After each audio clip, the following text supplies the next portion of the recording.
Guys, we're about to get into some very good information in the sense that we know that the planet is being taken over by technology, and all of us are not that happy about it. We talked about a few things that are going to give the data centers problems, and that is storm-related power outages, trying to get diesel in, making that last, and everything is not infinite as they think. But guys, what we're seeing right now, some of the smaller companies that jumped into the data race building their empires have now been basically foreclosed on. And the banks, or whoever the lenders are in this case, will actually take physical possession of the data center or the chips because they are the collateral. Guys, Nvidia is getting like 50 grand per chip. And look at the millions of dollars that have been turned around because of that. And Nvidia, guys, is in some trouble right now. What they've done is outloan their ability to get the money back. In other words, what they just did, sign a deal to where they will back up 25% of all loans of people that want to buy their chips, the Nvidia chips. In other words, we'll put the money up. There's people that are losing their data centers now, smaller ones losing their chips because they overbuilt and there's been no profit turned.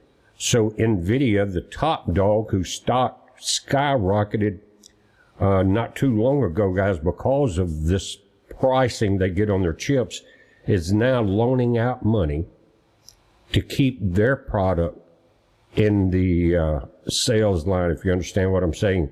And that never works out. Never. You get so big, you say, well, we've got so many chips, we've got to sell them. Let's just put the money out there, back it up for some of these dealers that are about to lose everything they got. That will not work for very long. But again, they're already starting to see some bank repos, lender repos, and some very drastic changes. But again, Nvidia has placed itself in the most dangerous position it could be in. Why does that matter? Because they are heavily tied to the markets through the tech and through NASDAQ, and that could collapse in everything. We've seen this happen before. And what I'm seeing, guys, is a bunch of people that thought they were the greatest minds on the planet and turned out to be the biggest fools of all. They're going to blow the whole thing up, walk away, leave it, the empire smoking and in ruins. They think they can walk away with it, but everything comes back. But Nvidia's strategy to help finance its own products is a massive financial gamble. This is coming out of Forbes. And if the market fails, it could back run onto the entire tech economy. Again, I said it's happened before. This exact situation where a manufacturer lends money to customers so they can buy the manufacturer's goods is called vendor financing or circular financing.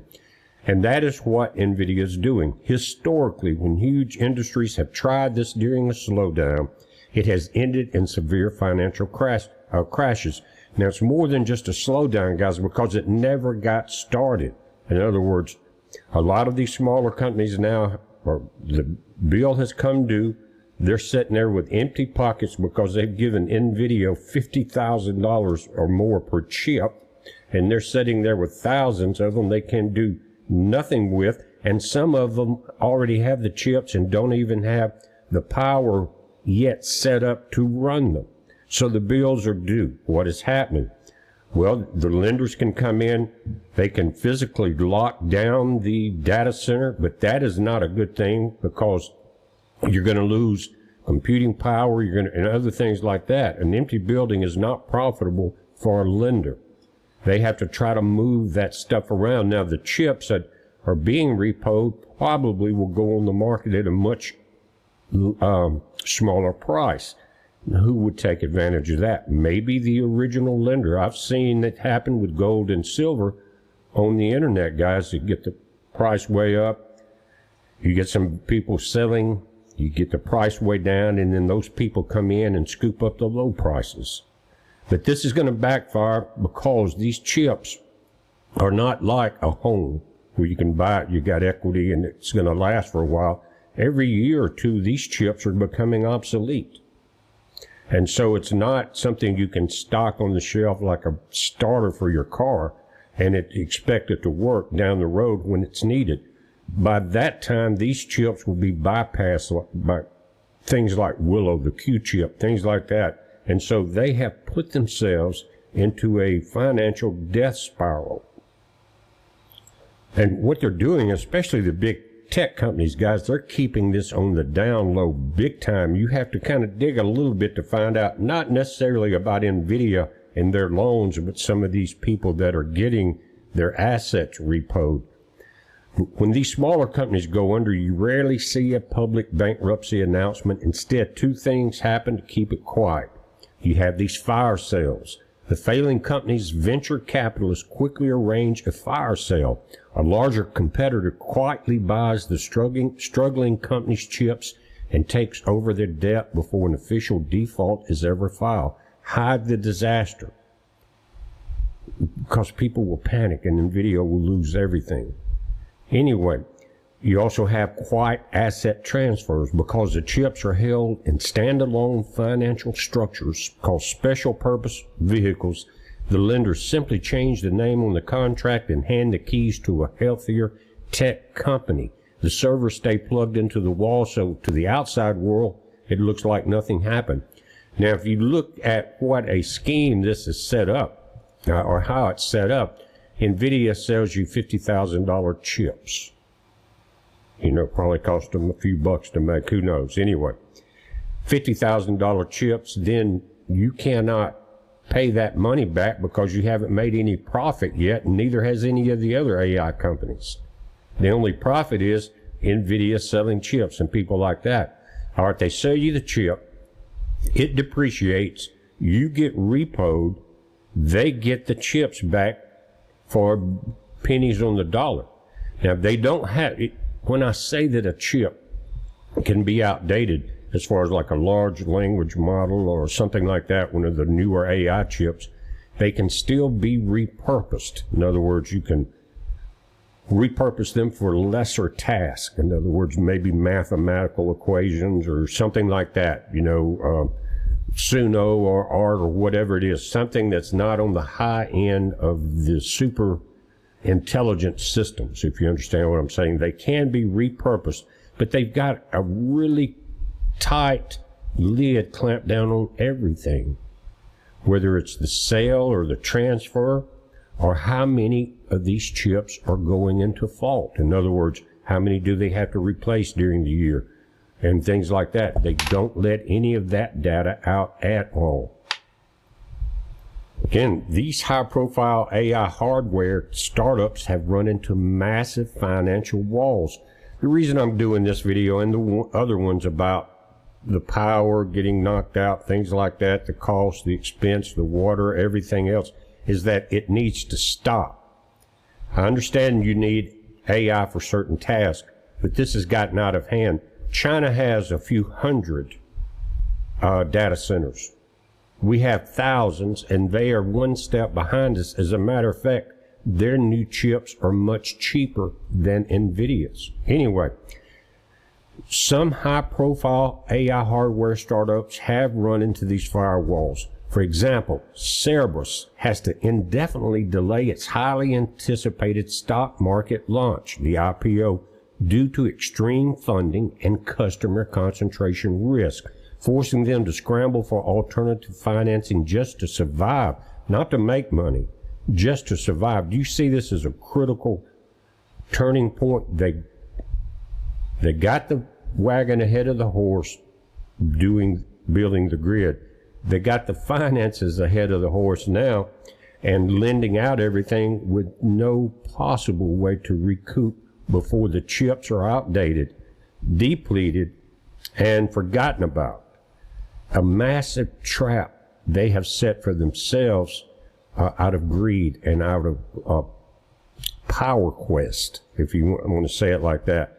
But they did it to themselves. But what I'm saying is we only need a very small fraction of what they are doing, and we don't even know what all they are doing. But this would This collapse would help a lot of the counties, the cities, the states, nations that are already in heavily depleted water loss setups. That would take a tremendous amount of problems away from the water, the hydropower, all of that. And it needs to happen. They are on a mad rush to deplete all sources. It's like, to me, if I had to just do a data stream live graph, I would say I see resource depletion moving into terraforming. And terraforming in this case is changing the earth as it is now so that it does not support life as it is now. It will be bunker life, machine life, things like that.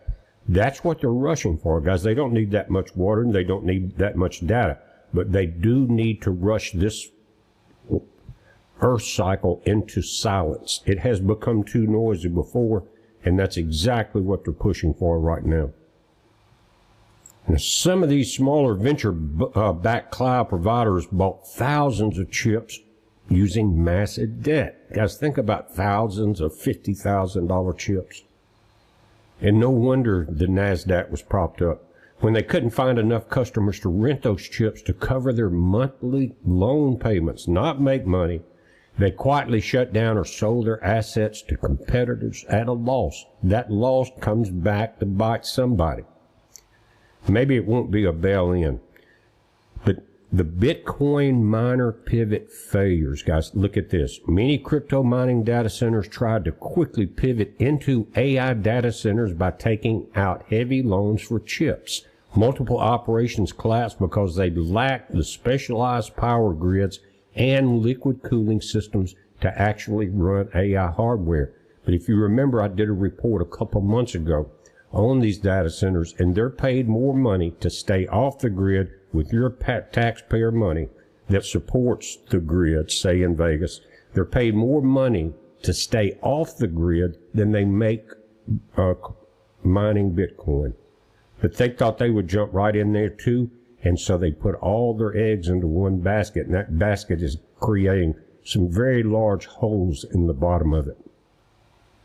Now, Wall Street is realizing what has happened. This money's been loaned out, nothing's coming in, so they're looking at every strategy they can to deal with this resale reality. Guys, Nvidia recently signed this massive agreement with top financial firms. Listen, BlackRock and Blackstone, to formalize a $500 billion AI financing pipeline.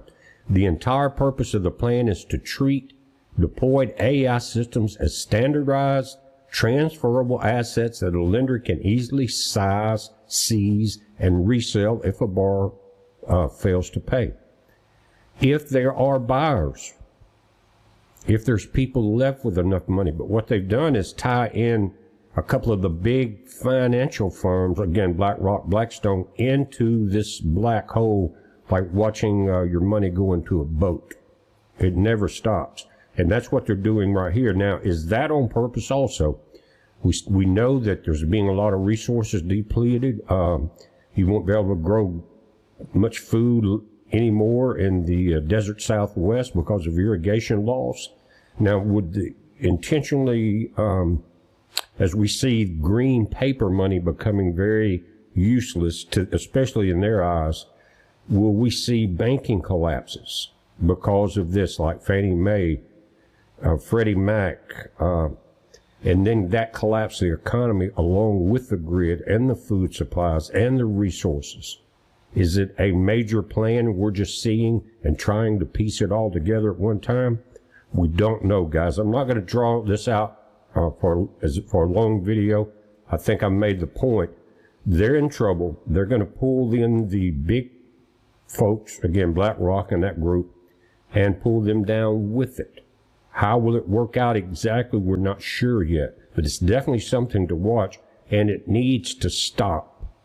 It's when you see, I don't mind AI, that's not the problem. It's the people that are building these centers that care nothing about the humans that are having their lives destroyed. That is a problem.